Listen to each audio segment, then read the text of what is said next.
किया तो जल्दी से इस चैनल को सब्सक्राइब कर लें और साथ मौजूद बेल बटन को भी दबा दें ताकि हमारी हर नई आने वाली वीडियो आप लोगों को बआसानी मौसूल होती रहे। दोस्तों, इंडोनेशिया जनूब मशरकी एशिया में वाक़ एक मुस्लिम मुल्क है जहां पर अब तक आसार कदीमा वाले 45,000 साल पहले की जिंदगी के आसार का पता देते हैं। इंडोनेशिया में जदीद जिंदगी का ज़हूर 2000 कबल मसीह में हुआ, जिसके बाद हमसाया मुमालिक से लोग इस सरजमीन पर आकर आबाद होना शुरू हो गए। दूसरी सदी ईस्वी में बुद्ध मतों और हिंदुओं ने अपनी अपनी रियासतें कायम कर लीं। फिर यह सल्तनत बनती रही, बिखरती रही। ये हमेशा से होता आया है कि इक़्तिदार के भूखे हमेशा रियासत के गद्दार निकलते हैं। इसीलिए इंडोनेशिया में कायम होने वाली कोई भी सल्तनत ज्यादा अरसा न गुजार सकी। 12वीं सदी तक हिंदुओं और बुद्ध मतों की 15 बार हुकूमतें बन बनकर बिखरती रहीं। 9वीं सदी से पहले ही इस्लाम अरब से आने वाले ताजरों के जरिए इंडोनेशिया में फैल चुका था। 12वीं सदी से इंडोनेशिया के काफी इलाकों पर मुस्लिम सल्तनत कायम हो चुकी थी। हिंदुओं और बुद्ध मतों की जो थोड़ी बहुत हुकूमत बाकी थी वो 1500 ईस्वी में मुकम्मल तौर पर खत्म हो गई और इस्लाम मुकम्मल तौर पर इंडोनेशिया में फैल गया था। 20 मार्च 1602 को वलंदेजी ईस्ट इंडीज कंपनी का इंडोनेशिया में क़याम अमल में आया। 1 जनवरी 1800 ईस्वी को इस कंपनी ने अपनी जड़ें मजबूत करते हुए वलंदेजी शर्कुल हिंद के नाम से एक कॉलोनी कायम की। वलंदेजियों से पहले पुर्तगाली भी थोड़ा अरसा इंडोनेशिया पर हुकूमत करने में कामयाब हो गए थे, मगर वलंदेजियों के बाद उन्हें यहाँ से दरबदर होना पड़ा। इंडोनेशिया उस जमाने में यूरोपियों के लिए सबसे कीमती इलाका था, जहाँ से ज़राअत और सनतकारी जैसे शोबों के अलावा मसाला जात की बड़ी मकदार यूरोप में मुंतकिल की जाती रही है। 18वीं सदी के दौरान ही बरतानवी और नेदरलैंडी भी इंडोनेशिया में अपनी अपनी आबादियां कायम कर चुके थे और 18वीं सदी के दौरान ही बरतानिया इंडोनेशिया से खारिज हो गया था। इस्लाम की जगह हुकूमती मजहब ईसाईयत हो चुका था। 9 मार्च 1942 को जंगे अजीम दोम के दौरान जापान ने इंडोनेशिया के कुछ हिस्सों पर कब्जा कर लिया और अपनी जड़ें मजबूत करते हुए जापानियों ने 17 अगस्त 1945 को नेदरलैंड को इंडोनेशिया से निकलने पर मजबूर कर दिया। इसी साल अमेरिका ने एटमी हमले करते हुए जापान की ताकत को कम कर दिया, जिसके बाद जापान को भी इंडोनेशिया से निकलना पड़ा। 27 दिसंबर 1949 को जमहूरिया रियासत हाय मुत्तहिदा इंडोनेशिया का क़याम अमल में आया। इंडोनेशिया 1945 में ही आज़ादी तो हासिल कर चुका था, मगर 1949 में कायम होने वाली इस रियासत ने इंडोनेशिया को मुकम्मल आज़ादी से महरूम कर दिया। अवाम के अंदर खुददारी पहले ही जन्म ले चुकी थी। ऐसे हालात में ये मुत्तहिदा रियासत ज्यादा देर तक कायम न रह सकी और 17 अगस्त 1950 को हकीकी मानों में इंडोनेशिया को आज़ादी नसीब हुई। दोस्तों, इंडोनेशिया अपनी आज़ादी के साथ ही एक इस्लामी मुल्क की हैसियत से दुनिया भर में जाना जाता है। इंडोनेशिया अपनी आबादी के एतबार से तमाम मुस्लिम मुमालिक में सबसे पहले नंबर पर आने वाला मुल्क है। इंडोनेशिया 17,508 छोटे बड़े जजीरों पर फैला हुआ एक बेहद सरसब्ज और खूबसूरत मुल्क है जो बेशुमार वजूहात की बिना पर पूरी दुनिया में अपना एक अलग मुकाम रखता है। 19,10,931 मुरब्बा किलोमीटर रकबे पर फैला हुआ यह मुल्क अपने रकबे के एतबार से दुनिया भर में 14वें नंबर पर शुमार होता है। आबादी के लिहाज से इंडोनेशिया इस्लामी दुनिया में पहले नंबर पर, जबकि पूरी दुनिया में यह चौथे नंबर पर शुमार होता है। इंडोनेशिया की कुल आबादी 2017 के अंदाजों के मुताबिक 26 करोड़ 19 लाख अफराद के करीब है। इंडोनेशिया की कुल आबादी में 87.2% मुसलमान, 9.9% मसीही लोग, 1.7% हिंदू लोग, 0.7% बुद्ध मत, जबकि बाकी छोटी सी तादाद दीगर मज़ाहब के मानने वालों की है। दोस्तों, इंडोनेशिया के बारे में अगर दिलचस्प हक़ाइक़ की बात की जाए तो जकार्ता इंडोनेशिया का दारुल हुकूमत है। यह मुल्की दारुल हुकूमत होने के अलावा अजीम तरीन और तारीखी शहर भी है। एक जमाने में यह हिंदुओं की सल्तनत संडा की अहम बंदरगाह थी और बहुत अहमियत वाला शहर था, जिसे एक मुसलमान फताउल्लाह की क़यादत में मुसलमानों ने 15वीं सदी में फतह किया था और इस शहर का नाम संडा कलापा से तब्दील करके जकार्ता रखा गया था, जिसके मानी मुकम्मल फतह के हैं। यह शहर दुनिया के बड़े बड़े शहरों में शुमार होता है और गुंजान आबादी वाले शहरों में इसका शुमार 9वें नंबर पर होता है। इंडोनेशिया की करेंसी को इंडोनेशियन रुपया कहा जाता है, जो पाकिस्तानी 1 रुपए के बदले में 128.81 आ जाएंगे। यानी इंडोनेशिया में जाकर पाकिस्तानी रुपए की कदर ऐसे हो जाएगी जैसे पाउंड की पाकिस्तान में है। आपका 1000 वहां जाकर 1,28,810 रुपए हो जाएंगे। इंडोनेशिया वक्त के लिहाज से पाकिस्तान से 2 घंटे आगे है। इंडोनेशिया पाकिस्तान से 5,843 किलोमीटर की दूरी पर वाक़ई है। इंडोनेशिया का कॉलिंग कोड +62 है। इंडोनेशिया का डोमेन नेम .id है।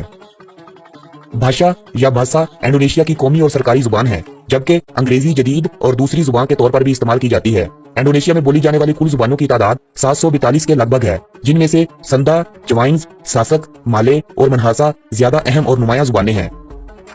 इंडोनेशिया में दीगर गैर मुल्कियों में सबसे ज्यादा तादाद पाकिस्तानी, इंडियन और बांग्लादेशियों की है, जो अपनी मुल्की जुबानों का भी इस्तेमाल करते हैं।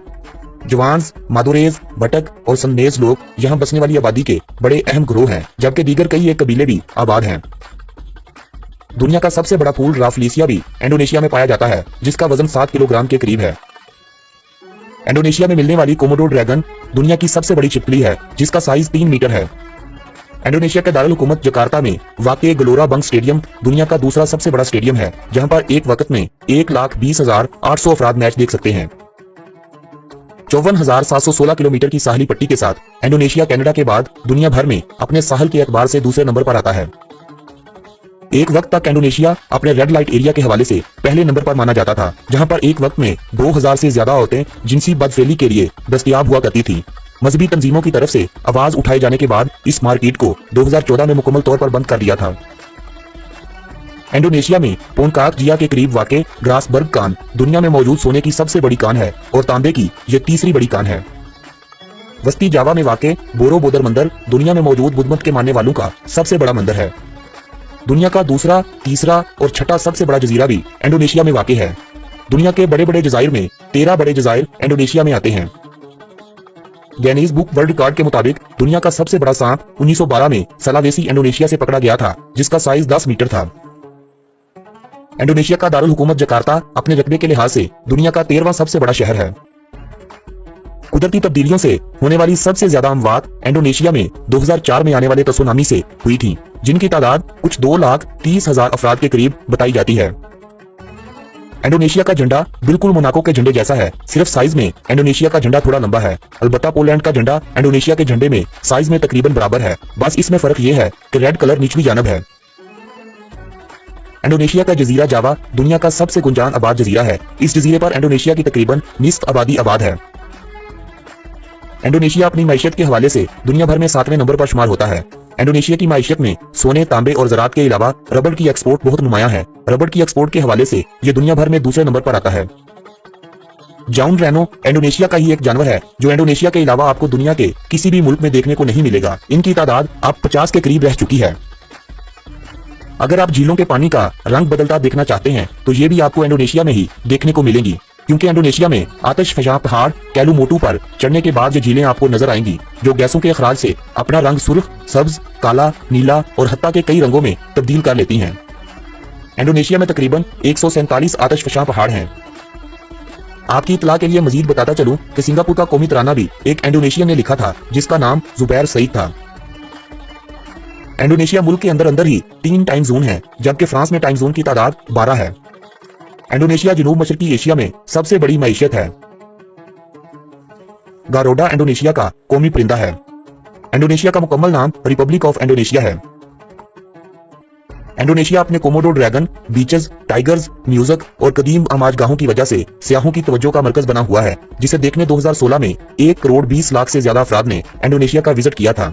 सियाहत दीगर शोबों की तरह इंडोनेशिया की आमदनी में इजाफे की एक बड़ी वजह है। इंडोनेशिया दुनिया भर में सबसे ज्यादा जवान मर्दों वाला मुल्क है। इंडोनेशिया में तकरीबन 15 करोड़ के करीब तादाद ऐसे लोगों की है जो अभी 30 साल से छोटे हैं।